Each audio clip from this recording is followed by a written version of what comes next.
이제 곧 어린이집과 또 유치원, 초등학교가 입학식을 하게 될 것입니다. 우리 부모님들과 또 할머니, 할아버지들은 많이 기다리실 겁니다. 아이들이 어린이집에 처음 들어가고 초등학교에 들어가고 또 하면서 입학식을 치르고 나면 아이들의 태도가 완전히 달라지고 생활이 달라지죠. 그죠? 어머니 품에 있다가 부모님 품에 있다가 이제 친구들과 함께 지내고 선생님과 함께 지내는 완전히 다른 생활을 하게 됩니다. 모든 일에는 시작이 있고 시작을 알리는 의미를 확실히 하기 위해서 의식과 절차도 있습니다. 그래서 입학식, 학생들은 입학을 하는 순간 학생이 되지요. 또 일부 때 우리 군 입대하는 형제가 있었는데 입대식을 하게 되면 그 순간부터 군인이 됩니다. 그죠? 남녀는 결혼식을 하게 되면 그때부터 부부가 됩니다. 또 운동선수들은 올림픽 경기 발대식을 하게 되면 그때부터 국가대표 선수가 됩니다. 30년 동안 갈릴리 나사렛에서 가족들과 함께 평범하게 사셨던 예수님은 30세를 지나면서부터 3년 동안 메시아 그리스도로서의 삶, 흔히 그 3년 기간을 공생애라고 합니다. 공생애를 시작하셨습니다. 예수님은 30세를 지나시면서 공생애를 시작하시면서 공생애의 첫 출발, 즉 입학식, 발대식, 입대식과 같은 의식을 치르셨습니다. 그 의식이 바로 세례 요한에게 세례를 받으신 사건입니다. 자, 오늘 본문 9절을 한번 같이 읽겠습니다. 시작. 그때에 예수께서 갈릴리 나사렛으로부터 와서 요단강에서 요한에게 세례를 받으시고, 예수님은 나사렛에서 30년 동안 사셨습니다. 그리고 이제 30년을 지나신 다음에는 이제 개인의 삶이 아니라 메시아 그리스도로서의 삶을 사시는 것, 즉 공생애를 시작하시게 됩니다. 예수님은 공생애를 시작하시면서 네 가지 중요한 일을 하셨어요. 첫 번째로 제일 먼저 세례를 받으셨습니다. 이것은 앞에서 말씀드린 대로 일종의 입학식, 발대식과 같은 것입니다. 그 다음에 40일간 금식 기도를 하셨어요. 그 다음에 하나님 나라가 시작되었다고 선포하셨습니다. 그 다음에 하나님 나라를 위한 제자들을 부르셨습니다. 그러니까 세례를 받으시고 40일 금식을 하시고 하나님 나라가 시작되었다고 선포하시고 하나님 나라를 위한 제자들을 부르셨습니다. 오늘은 제 첫 번째 사건입니다. 예수님의 공생애의 입대식, 입학식, 발대식과 같은 시간입니다. 예수님은 왜 세례를 받으셨을까요? 자, 그럼 세례 요한은 왜 세례를 주었습니까? 지난주에 말씀드린 것처럼 세례 요한은 사역이 뭐냐면 메시아를 예비하고 준비하는 역할이었어요. 내 뒤에 곧 메시아가 오실 것이다. 메시아가 오시면 하나님 나라가 시작된다. 그리고 그 하나님 나라에 들어가려면 죄인은 못 들어간다. 죄를 씻어야만 들어갈 수 있다. 그래서 자기 죄를 씻고 회개하는 세례를 받게 했습니다. 세례 요한의 중요한 사역은 사람들로 하여금 자기 죄를 회개하고 죄를 씻는 회개의 세례를 받는 것이었습니다. 여러분, 그렇다면 세례 요한에게 세례는 누가 받아야 될까요? 죄를 지은 죄인들, 그죠? 죄를 지은 죄인, 사람들이 세례를 받는 겁니다. 세례 받는 사람은 어떤 사람이냐? 죄를 지은 사람, 죄인이죠. 그런데 예수님은 세례를 받으셨지만은 죄가 없는 분이셨어요. 예수님은 죄가 없는 분이신데 왜 죄인들이 받는 세례를 받으셨습니까? 예수님은 죄가 없는데 어떻게 죄를 씻는 회개의 세례를 받으실 수가 있겠습니까? 그래서 세례 요한도 그것을 이해할 수가 없었어요. 예수님이 세례 받으러 오시자 세례 요한이 말립니다. 예수님, 제가 예수님께 세례를 받아야지 예수님이 어떻게 제게 세례를 받습니까? 안 됩니다라고 세례 요한이 처음에는 말렸습니다. 그렇다면 예수님이 세례를 받으신 이유가 무엇이겠습니까? 예수님은 죄가 없기 때문에 죄를 씻기 위한 세례는 아니었습니다. 예수님께서 세례를 받으신 이유는 세례를 받으시는 과정을 통해서 나는 죄인이다. 나는 죄인들과 함께 있다. 예수님이 죄인이란 말씀이 아니고 나는 죄인들과 함께 있는 사람이다. 나는 사람이다 하는 것을 온 세상에 선포하신 것입니다. 모든 사람들은 세례를 받아야 돼요. 죄를 씻어야 되는데 예수님이 그 자리에 함께 하심을 통해서 예수님은 사람들과 함께 하신다. 죄인들과 함께 하신다. 예수님은 사람과 동등한 분이시다. 즉 예수님께서 나중에 십자가에서 죽으시는 것은 모든 사람을 대표해서 모든 사람을 대신해서 십자가에서 죽으시는 것이다 하는 것을 미리 보여주신 것입니다. 그래서 예수님께서 세례를 받으셨다 하는 것은 예수님이 사람을 대표하시기 위해서 예수님이 모든 사람을 대신하시기 위해서 세례를 받으시고 그래서 예수님께서 나중에 십자가를 지시게 되는구나 하는 것을 기억하시면 되겠습니다. 또한 예수님께서 세례를 받으셨다는 것은 사실 우리를 사랑하시기 때문에 그렇습니다. 거룩한 분이 죄인의 대열에 서서 세례를 받으신다는 것은 얼마나 어처구니 없고 부끄러운 일이겠습니까? 예수님께서는 어떻게 사람을 대표할 수가 있겠습니까? 그것은 예수님이 사람들을 인류를 사랑하셨기 때문에 그런 것입니다. 그래서 우리는 예수님의 세례를 기억할 때마다 두 가지를 기억하셔야 돼요. 예수님이 세례 받으신 사건을 기억할 때마다 두 가지를 기억하셔야 됩니다. 첫 번째, 예수님은 우리를 대신해서 우리를 대표해서 십자가를 지셨다. 형벌을 받으신 분이라는 걸 기억하셔야 됩니다. 그것을 가르쳐 주시려고 세례를 받으신 겁니다. 예수님은 아무 죄가 없는 분이시지만은 세례 받으심을 통해서 우리를 대신하시고 우리를 대표하는 분이라는 걸 보여주셨구나. 예수님은 세례를 통해서 예수님의 십자가 사건은 우리를 대신해서 우리를 대표해서 죽으셨다는 것을 미리 보여주신 사건이구나 하는 것을 기억해야 됩니다. 그래서 누구든지 예수님을 믿으면 죄를 용서받는 것입니다. 우리가 얼마나 많은 죄를 지었던지 간에 우리가 얼마나 엄청난 죄를 지었던지 간에 예수님께 나가면 모든 죄를 용서받습니다. 왜요? 우리 모든 인류가 지은 모든 죄에 대한 형벌을 예수님이 대신 받으셨어요. 우리를 대표해서 받으셨습니다. 그래서 예수님께 나아가는 자는 모든 죄를 용서받게 되는 것입니다. 그래서 우리는 예수님의 세례 사건을 기억할 때마다 예수님이 이렇게 사람이 되셨기 때문에 모든 사람을 대표하셨기 때문에 우리 대신 죽으셨구나. 우리를 대표해서 죽으셨구나. 그래서 우리의 죄의 문제, 형벌의 문제가 해결되었구나 하는 것을 기억해야 되겠습니다. 두 번째, 우리는 예수님의 세례 사건을 볼 때마다 뭘 기억해야 되냐면 예수님이 이렇게 우리를 사람을 사랑하시는구나. 소중히 여기시는구나 하는 것을 기억해야 됩니다. 우리는 예수님을 몰랐어요. 우리는 예수님을 몰랐는데 예수님은 우리를 사랑하셨기 때문에 하늘의 보좌, 영광을 다 버리시고 이 땅에 오셨어요. 우리는 죄를 지으면서도 죄책감마저도 없었어요. 그런데 예수님은 우리를 사랑하셨기 때문에 우리를 대신하고 우리를 대표해서 모든 형벌을 다 받으신 겁니다. 우리는 예수 믿은 다음에도 또 죄를 짓는 사람들이고 소음이 붙어있는 한 끊임없이 죄를 짓는 사람들이에요. 그럼에도 불구하고 예수님은 우리를 사랑하셨기 때문에 우리가 받아야 할 형벌을 대신 받으시고 우리가 죽어야 할 죽음을 대신 죽으신 것입니다. 그래서 예수님은 우리가 죄를 지었다고 해서 우리를 차별하시거나 우리를 멀리하지 않으시는 겁니다. 예수님을 몰랐고 끊임없이 죄를 짓고 또 죄를 짓는 우리들이만은 예수님 우리를 차별하거나 내치지 않으시고 끝까지 사랑하셨고 그래서 십자가를 지신 것입니다. 따라서 우리도 여러분 예수님께서 이렇게 우리를 차별하지 않으신다. 죄인이라고 멀리하지 않으신다. 예수님 우리를 끝까지 사랑하신다는 사실을 믿는다면 예수님이 우리를 사랑하셨기 때문에 우리 대신 우리 대표에서 십자가에 죽었다는 사실을 우리가 믿는다면 우리도 그 예수님의 사랑을 실천하며 살아가야 됩니다. 우리를 통해서 예수님의 사랑이 흘러가도록 살아가야 된다. 그 말입니다.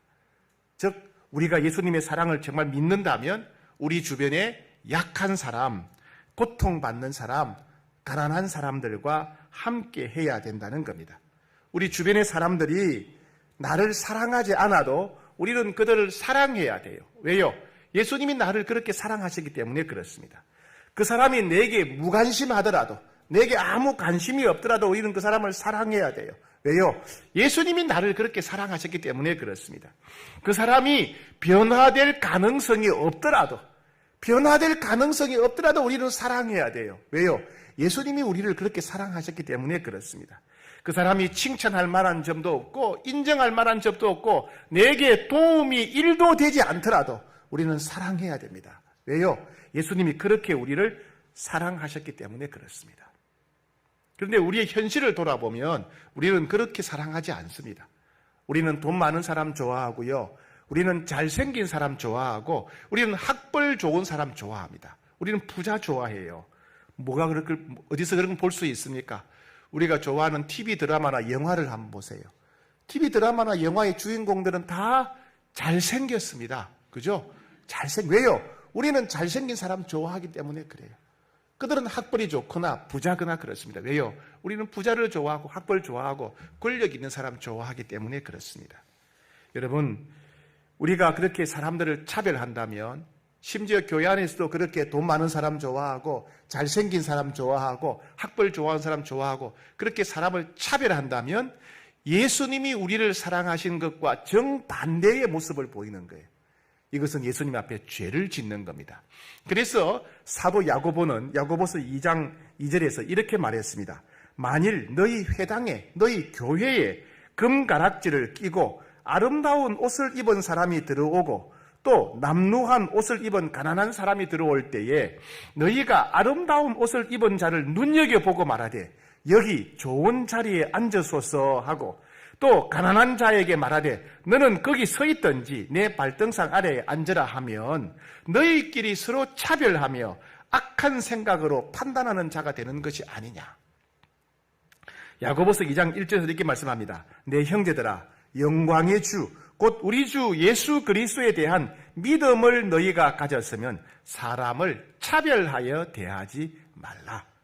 야고보서 2장 9절 만일 너희가 사람을 차별하여 대하면 죄를 짓는 것이니 율법이 너희를 범법자로 정죄하리라. 네.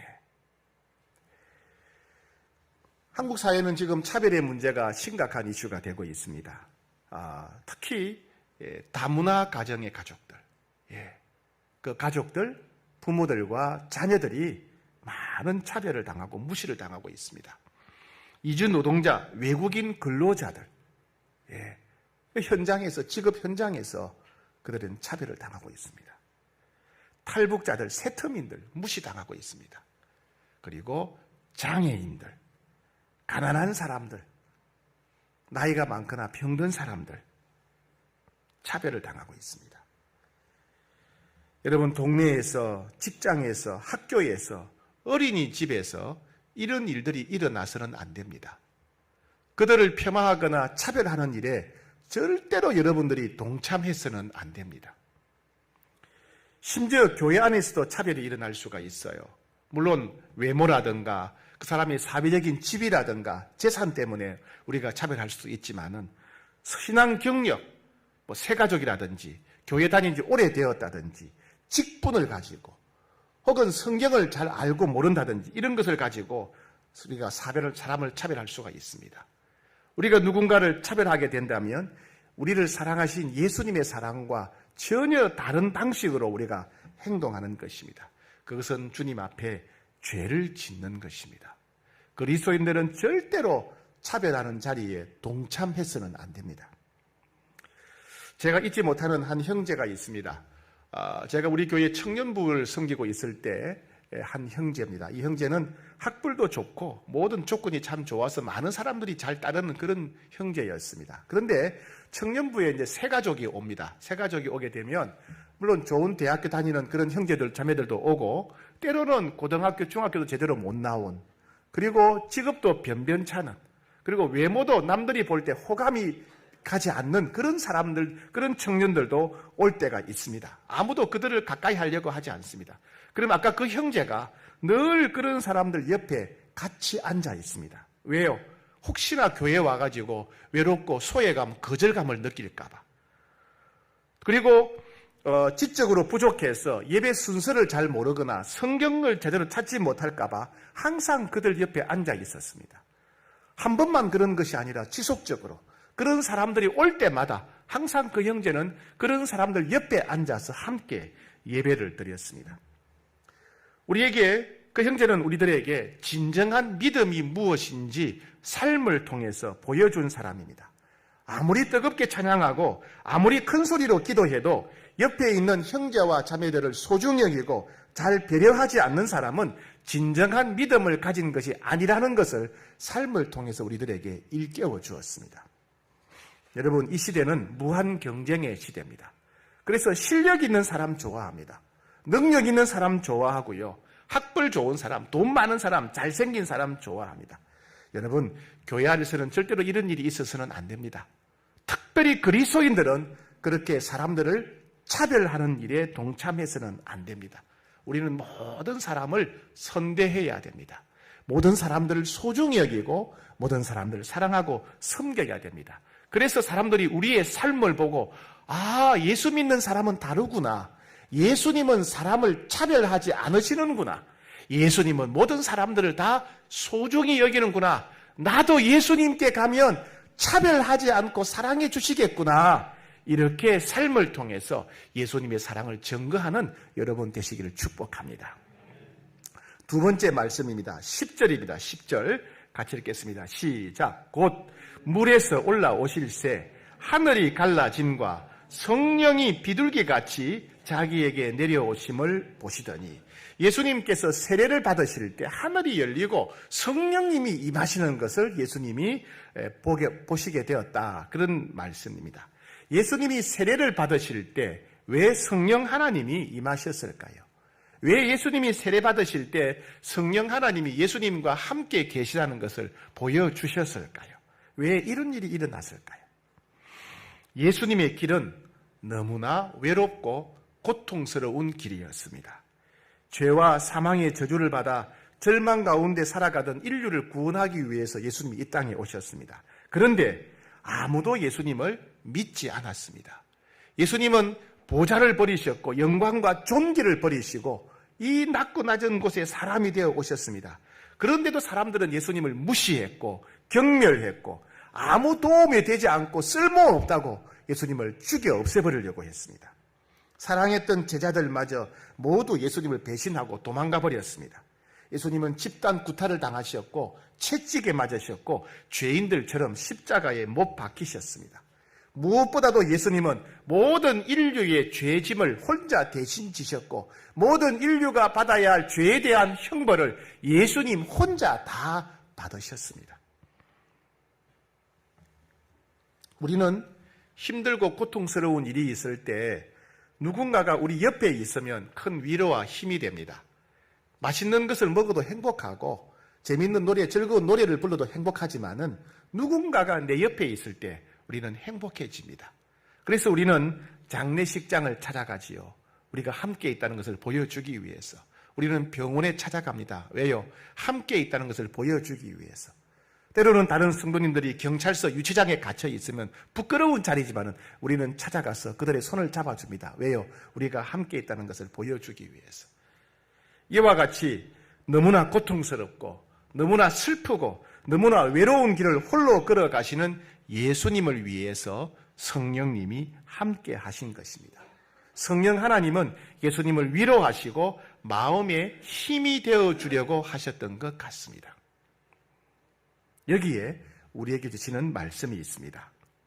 여러분, 우리도 예수님만큼은 아니지만은 그래도 각자 말 못할 고난과 고통을 다 겪고 있습니다. 여러분 가운데 어떤 분들은 직장을 잃었습니다. 어떤 분들은 사랑하는 사람과 이별한 사람도 있습니다. 때로는 원치 않는 사고를 당한 분들도 있습니다. 경제적인 고통으로 인해서 하루하루가 숨이 막히고 가슴이 조여드는 분들도 있습니다. 육체적인 고통 때문에 낙담한 분들도 있습니다. 주변 사람들과의 관계가 깨어져서 하루하루가 마음이 괴로운 분들도 있습니다. 마음이 너무 외로운 분들도 있습니다. 과거에 받은 상처 때문에 지금도 밤잠을 못 이루는 그런 분들도 있습니다. 어떤 분들은 배우자 문제, 자녀의 문제로 인해서 감당하기 힘든 고통을 느끼는 그런 분들도 있습니다. 미래에 대한 불안과 두려움에 시달리는 분들도 있습니다. 여러분, 예수님과 함께 하셨던 성령님이 지금도 우리와 함께 계십니다. 주님은 약속하셨지요. 내가 세상 끝날까지 너희와 항상 함께 있겠다. 세상 끝날까지 무슨 일을 당하더라도 항상 함께 있겠다. 예수님은 성령님을 통해서 그렇게 우리와 함께 계시는 것입니다. 너희는 성령의 전이다. 즉 성령님이 우리를 집처럼 우리 가운데 계시다. 그런 말씀을 하셨어요. 예, 누군가가 함께 한다는 것은 우리가 혼자가 아니라는 것입니다. 누군가가 함께 한다는 것은 우리 마음을 알아주고 위로해 준다는 것입니다. 누군가가 함께 한다는 것은 우리들에게 격려가 되고 힘이 되어줘서 인생의 무거운 짐을 함께 감당한다는 것입니다. 그런데 누가 함께 하느냐도 중요합니다. 누군가가 함께 하느냐도 중요하지만 그 사람이 누구냐, 누가 나와 함께 하느냐도 중요합니다. 여러분 어릴 때 초등학교, 국민학교 때 운동회 하셨죠? 그죠? 운동회, 얼마나 재미있었습니까? 운동회 중에 장애물 경기가 있어요. 그죠? 그래서 땅 하면 막 달려가지요. 꼭 달리기 잘하는 사람들이 있어요. 그죠? 저는 달리기를 못했습니다. 하여튼 누가 달리기 잘해서는 제일 앞서갑니다. 다람쥐 같이 달려갑니다. 그리고 사다리, 그 사다리 구멍을 또 통과하고 띵틀 뛰어넘고 또 훌라후프 뭐 돌리면서 가고 그리고 나서 뭐가 있냐면 책상 위에 쟁반이 있는데 그 쟁반에 뭐가 있냐? 밀가루가 가득해요. 그러면 입을 가지고 입을 뒤져서 밀가루 속을 입으로 뒤져서 종이 쪽지를 하나 찾아내는 거예요. 그럼 막 얼굴에 막 밀가루 투성이가 되겠죠. 그죠? 쪽지를 찾아내면 거기에 이름이 있는 거예요. 이름이. 보니까 제일 먼저 달려간 애가 얼굴이 완전히 똥상이야. 왜요? 딱 펴대 보니까 할머니 되는 거야. 그러면 할머니 어디 계십니까? 할머니 한 분 찾아가지고 붙잡고 같이 뛰어가야 돼. 어떻게 뛰어가겠어요, 할머니가? 할머니 손잡고 걸어가는 거죠. 예. 그런데 키가 작고 좀 잘 못 뛰는, 달리기 못하는 애가 있어요. 제일 뒤에 꼴찌로 막 달립니다. 그리고 이제 사다리 통과하고 띵틀 뛰어넘고 그리고 이제 책상 위에 있는 밀가루에다가 얼굴을 치받고 이렇게 해가지고 쪽지를 하나 탁 펴지는데 얼굴이 환해지는 거예요. 체육 선생님. 체육 선생님! 그럼 막 체육 선생님 달려오는 거예요. 손잡고 뛰다가 체육 선생님이 야, 안 되겠다. 네가 내 등에 엎혀라. 그래가지고 걔를 등에 엎고 체육 선생님이 막 1등으로 달려가는 거예요. 그죠? 하나님이 이렇게 우리와 함께 하시면서 우리를 업고 가시면 얼마나 좋겠어요. 그죠? 예. 하나님이 체육 선생님 같이 우리와 함께 하시되 우리를 업고 가시면 얼마나 좋겠어요. 성경에 보면요. 하나님이 우리를 업고 가신대요. 업고 가신대요. 이스라엘 백성들은 430년 동안 애굽에서 노예 생활을 했습니다. 너무나 끔찍했어요. 예. 하나님이 출발해라, 떠나라 그럴 때 그게 안 믿겨졌어요. 그리고 홍해가 그들 앞에 가로막았을 때 아이고 여기서 죽는구나. 공포에 사로잡혔어요. 앞에는 홍해가 있고 뒤에는 애국 군대가 오고. 예. 홍해를 건널 때도 물이 좌우에 벽이 되니까 물이 무너질까 봐 겁이 났어요. 홍해를 건너서 광야에 갔습니다. 물이 없는 거예요. 물이 없으니까 여기서 우리를 죽이려고 데려왔냐 원망하고 불평하고 막 부르짖었어요. 그런데 하나님은 그들은 그렇게 고비를 넘김이 왔는데 하나님 뭐라고 그러셨냐 하면 출애굽기 19장 4절에 내가 애굽 사람에게 어떻게 행하였음과 내가 어떻게 독수리 날개로 너희를 업어 내게로 인도하였음을 너희가 보았느니라. 내가 애굽에서부터 광야까지 너희를 업고 왔다. 너희를 업고 왔다. 예. 홍해를 탈출할 때나 아직 애굽을 탈출할 때나 홍해를 건널 때나 예, 광야를 갈 때 내가 너희들을 업고 왔다. 업고 왔다. 이사야 46장 3절 너희가 노년에 이르기까지 내가 그리하겠고 백발이 되기까지 내가 너희를 품을 것이라. 내가 지었은즉 내가 업을 것이요. 내가 업을 것이요. 내가 품고 구하여 내리라. 예. 너희가 지치고 힘든다면 내가 항상 너희와 함께 할 것인데 너희는 절대로 혼자 가지고 내가 너희와 항상 함께 할 것인데 너희가 지치고 힘들면 내가 등에 업고 갈 것이다. 너희가 낭망하고 넘어져서 도저히 일어날 힘이 없을 때 나는 너희를 품에 안고 갈 것이다. 그런 약속의 말씀입니다. 우리는 주님 약속의 말씀을 믿음으로 받아들이셔야 됩니다. 사랑하는 여러분, 오늘 예배에 오실 때 여러분 어떤 마음으로 오셨는지 모르겠어요. 그러나 오늘 예배 마치고 가실 때는 주님이 함께 하시는구나. 내가 혼자가 아니구나. 예수님에게 성령님이 함께 하셨듯이 내게도 성령님이 함께 하시는구나 확신하셔야 됩니다. 내가 어디를 가더라도 무슨 일을 만나더라도 내 감정이 어떠하더라도 주님은 여전히 함께 하시는구나. 심지어 내가 지치고 쓰러져도 주님은 나를 등에 업고 가시는구나. 내가 낭망하고 넘어져서 일어날 힘이 도무지 없을 때는 주님은 나를 품에 안고 가시는구나. 그런 확신, 그런 믿음으로 기쁘게 나아가시는 여러분 되시기를 축복합니다.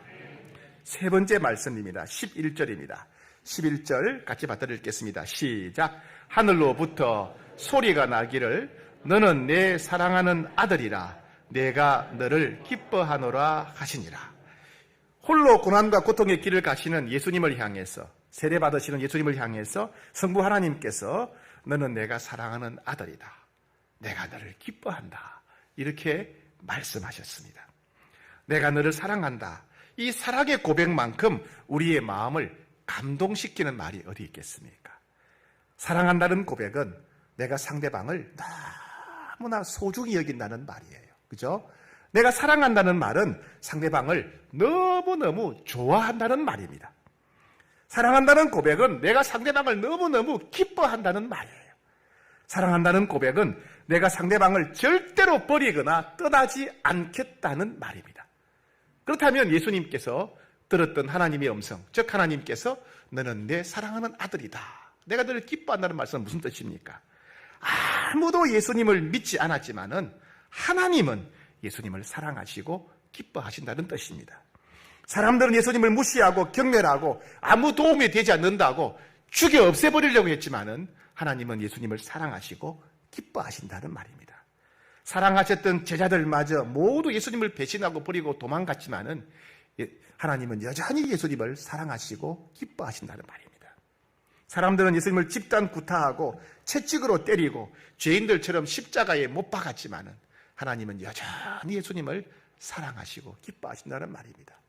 모든 인류가 지은 죄를 홀로 짊어지시고 인류가 받아야 할 모든 형벌을 예수님이 대신 다 받으셨지만은 하나님은 예수님을 절대로 버리거나 떠나지 않으시겠다는 말씀입니다. 그러니 하나님의 사랑과 이 위로가 예수님에게는 큰 격려와 힘이 되었을 것입니다. 예수님은 하나님이 어떤 분이신지 너무나 잘 알았습니다. 그죠? 예수님은 하나님이 어떤 분이신지 잘 압니다. 그래서 그 하나님께서 너는 내 사랑하는 아들이다, 내가 너를 기뻐한다 하셨을 때 더 없는 위로와 격려가 되었습니다. 예수님은 하나님이 어떤 일을 하셨는지도 잘 알죠. 그래서 그 하나님께서, 그 놀라운 하나님께서 너는 내 아들이다, 내가 너를 사랑한다 하셨을 때 마음의 위로가 되고 격려가 되고 힘이 되었던 것입니다. 근데 문제는 뭐냐 하면 우리는 그런 하나님의 사랑의 고백을 들을 때 아무런 감동이 없다는 사실입니다. 오늘도 그랬지만 우리는 말씀을 시작할 때 우리는 그렇게 고백하지요. 하나님께서 당신을 사랑하십니다. 하나님이 당신과 함께 하십니다. 근데 우리는 그렇게 기쁨과 감동을 받는 표정이 아닙니다. 왜 그럴까요? 왜 우리는 그런 하나님의 사랑의 고백을 들으면서 마음에 감동이 없고 기쁨이 없을까요? 우리 할머니 여러분들이 만약에 놀이터에 갔다고 합시다. 할머니 여러분 놀이터에 갔어요. 놀이터에 아이들이 많이 놀고 있어요. 그죠? 놀고 있어요. 근데 그 중에 한 아이가 할머니 사랑해요 그래요. 보니까 이웃집에 사는 아이예요. 그럼 기분이 어때요? 어떻게 반응합니까? 그래 나도 너 사랑해. 그러고 끝입니다. 근데 옆에 다른 애가 말합니다. 할머니 나 할머니 사랑해요. 그럼 막 달려가지고 콕 끌어안고 그래 할머니 나도 너 사랑해 그래요. 누구예요? 손녀예요. 손녀예요. 왜 첫 번째 아이가 사랑한다 그랬는데 별로 감동이 안 되다가 둘째 아이가 사랑한다 그러면 감동이 될까요? 그 옆에는 잘 모르는 애예요. 그죠? 잘 모르는 아이. 그러나 그 소녀는 내가 너무 잘 아는 아이고 내가 사랑하는 아이인 거예요. 내가 잘 알고 내가 사랑할수록 내게 감동이 된다는 말이에요. 자, 누군가 여러분이 이렇게 말했습니다. 누군가 여러분에게 찾아와가지고 당신의 아내나 남편, 아내 혹은 남편을 만나보니까 당신을 너무너무 사랑한다는 것을 알게 되었습니다. 기쁘죠, 그죠? 내 아내나 내 남편이 나를 사랑한다는 것을 남이 확인해 주니까 얼마나 좋아요. 혹은 이렇게 말합니다. 제가 당신의 자녀들을 만나보니까 당신의 아들, 딸들이 당신을 너무너무 사랑한다는 걸 알게 되었습니다. 기쁘죠. 기쁘죠. 혹은 당신의 친구를 만나보니까 당신 친구가 당신을 너무너무 사랑한다는 걸 알게 되었습니다. 아이고, 나를 사랑하기 좋죠. 그런데 반대로 저기 지나가는 아저씨가 당신을 사랑한다고 합니다. 그러면 기분이 어때요? 저 사람 미쳤나? 그죠? 저 중국에 사는 어떤 사람이 당신을 사랑한다고 합니다. 신경을 안 쓰죠. 왜요? 모르는 사람이에요. 모르는 사람. 모르는 사람. 예. 우리가 하나님이 어떤 분인지 모르면 모를수록 하나님의 사랑이 우리에게 감동이 안 되어요. 하나님이 당신을 사랑하십니다. 그러는데 그게 우리에게 감동이 안 되는 이유는 우리가 그만큼 하나님이 어떤 분이신지 모르기 때문이에요.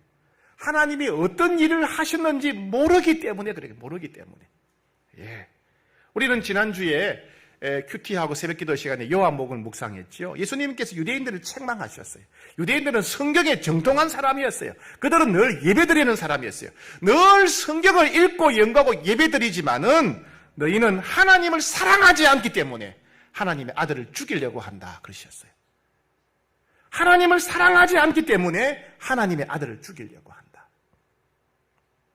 하나님을 사랑하지 않기 때문에, 하나님을 모르기 때문에 하나님의 아들이 와서 복을 주려고 하는데 오히려 그 아들을 죽이려고 한다는 것입니다.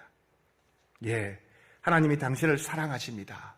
하나님이 당신을 기뻐하십니다. 이 말이 우리에게 감동이 되지 못하는 이유는 우리가 하나님이 어떤 분인지 모르기 때문에, 우리가 하나님이 어떤 분인지 믿는 믿음이 없기 때문에, 우리가 하나님을 사랑하지 않기 때문에 그런 것입니다. 우리가 만약 하나님이 어떤 분이신지를 제대로 안다면, 우리가 하나님이 어떤 분이신지 정말 제대로 믿는다면 그 놀라운 하나님이 우리를 향해서 내가 너를 사랑한다, 너는 내 아들이다, 내가 너를 기뻐한다고 말씀하신다면 우리는 그 순간 모든 걱정, 근심, 염려, 두려움 모든 게 사라져버릴 거예요. 왜요? 그렇게 놀라운 분이 나를 사랑하시니까. 예. 그래서 우리는 하나님을 더 알아야 돼요. 하나님이 어떤 분인가를 믿어야 됩니다. 그죠? 여러분, 하나님을 더 알게 되기를 축복합니다. 그래서 하나님의 사랑에 더욱 감동하시기를 축복합니다. 여러분, 하나님이 어떤 분이신지 더 깊은 믿음을 갖게 되기를 축복합니다. 그래서 하나님의 사랑에 늘 감동하고 그 사랑 때문에 위로와 힘을 얻는 여러분 되시기를 축복합니다. 오늘 본문을 통해 주님 우리에게 이렇게 말씀하십니다. 하나님은 예수님을 사랑하신 그 사랑으로 우리를 사랑하신다고 말씀하십니다. 하늘문을 여시고 예수님을 향해서 내가 너를 사랑한다, 내가 너를 기뻐한다, 똑같이 우리를 향해서 내가 너를 사랑한다, 내가 너를 기뻐한다, 너는 내 사랑하는 딸이다, 너는 내 사랑하는 아들이다, 이렇게 말씀하십니다. 하나님은 우리를 얼마나 사랑하시는지 성경 곳곳에 기록해 놓으셨습니다. 호세아서와 아가서에서는 남편이 아내를 사랑하듯이 우리를 사랑하신다고 하셨어요. 누가복음에서는 아버지가 아들을 사랑하듯이 우리를 사랑하신다고 하셨어요. 도장이나 반지를 소중히 여기듯이 우리를 그렇게 사랑하신다고 하셨습니다. 이사야 43장 4절 네가 내 눈에 보배롭고 존귀하며 내가 너를 사랑한다. 마치 보물을 소중히 여기듯이, 보물을 소중히 여기듯이 그렇게 하나님이 우리를 소중히 여기신다는 거예요. 혹시 여러분 좋은 다이아 반지 혹은 귀한 목걸이 있습니까? 얼마나 귀합니까? 그거 볼 때마다 이렇게 내가 보물을 소중히 여기듯이 주님이 나를 존귀하게 여기시는구나 기억하셔야 됩니다. 스바냐 3장 17절에 이런 말씀이 있습니다. 너의 하나님 여호와가 너의 가운데 계시니 그는 구원을 베푸실 전능자시라.